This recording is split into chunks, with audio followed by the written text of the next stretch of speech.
এদিকে কুমিল্লা আদর্শ সদর উপজেলার পাঁচথুবি ইউনিয়ন যুবদলের আহ্বায়ক তৌহিদুর রহমানের মৃত্যুর ঘটনায় জড়িতদের শাস্তির দাবিতে মানববন্ধন করেছেন এলাকাবাসী। দুপুরে কুমিল্লা প্রেস ক্লাবে অনুষ্ঠিত কর্মসূচিতে ঘটনার সাথে জড়িতদের তদন্তপূর্বক বিচার দাবি করা হয়। এর আগে নিহত তৌহিদুর রহমানের বাড়ি থেকে মরদেহ আনা হয় প্রেস ক্লাবে। আইনশৃঙ্খলা বাহিনীর পরিচয়ে যুবদল নেতা তৌহিদুর রহমানকে গত বৃহস্পতিবার রাতে আটক করা হয়। পরদিন নির্যাতনের মাধ্যমে মৃত্যুর অভিযোগ তোলেন স্বজনরা।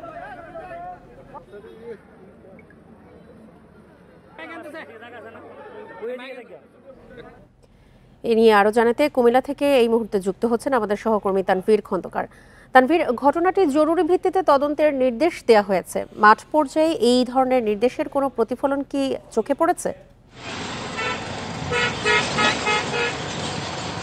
আসলে আমরা কিছুক্ষণ আগেই এই সংবাদ বিজ্ঞপ্তিটি পেয়েছি আইএসপিআর এর কাছ থেকে। সেখানে কিন্তু তারা উল্লেখ করেছে যে দ্রুত সময়ের মধ্যে তদন্ত সাপেক্ষে ব্যবস্থা নেওয়ার কথা তারা বলেছে, এবং এই যে সংশ্লিষ্ট ক্যাম্প কমান্ডার আছে তাকেও কিন্তু প্রত্যাহারের কথা কিন্তু তারা সেখানে উল্লেখ করেছে।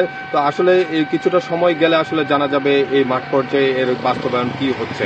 আর আমি আরেকটু বিষয় জানিয়ে রাখি, আসলে গতকাল রাতে পুলিশ যখন তৌহিদুলের মরদেহ তার পরিবারের কাছে হস্তান্তর করে, পরবর্তীতে আজ সকালে কিন্তু জানাজার নামাজের পূর্বে তারা সেই মরদেহ নিয়ে সেই ইটাল্লা এলাকাতে বিক্ষোভ করে এবং মানববন্ধন করে, এবং পরবর্তীতে কুমিল্লা প্রেস ক্লাবের সামনেও কিন্তু তারা একটি বিক্ষোভ করেছে এবং মানববন্ধন করেছে।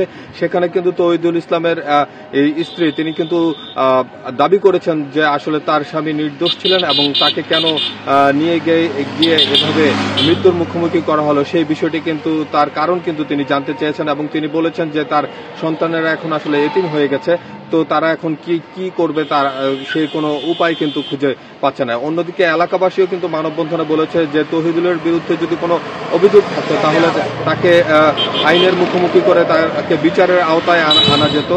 সেক্ষেত্রে সেটি না করা হয়ে তার যে নির্মম মৃত্যু হয়েছে সেটি কিন্তু কারোরই প্রত্যাশা ছিল না, এবং তারা কিন্তু চায় যে এই ঘটনায় যারা আসলে জড়িত তাদেরকে তদন্তপূর্বক আসলে বিচারের আওতায় আনা। তো তৌহিদুল ইসলামকে নিয়ে আসলে বিএনপি নেতৃবৃন্দ কিন্তু ইতিমধ্যে বিএনপির কেন্দ্রীয় নেতৃবৃন্দ তার বাড়িতে গিয়েছেন এবং সেখানে গিয়ে কথা বলেছেন।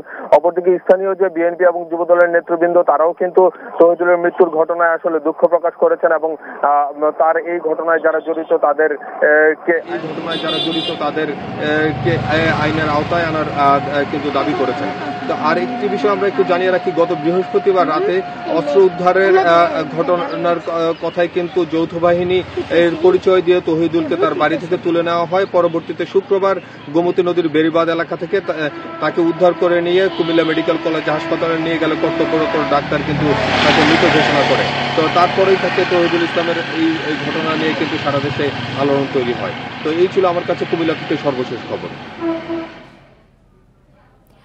যুবদল নেতা তৌহিদুর রহমান মৃত্যুর ঘটনা নিয়ে সবশেষ তথ্য জানাচ্ছিলেন কুমিল্লা থেকে আমাদের সহকর্মী তানভীর খন্দকার।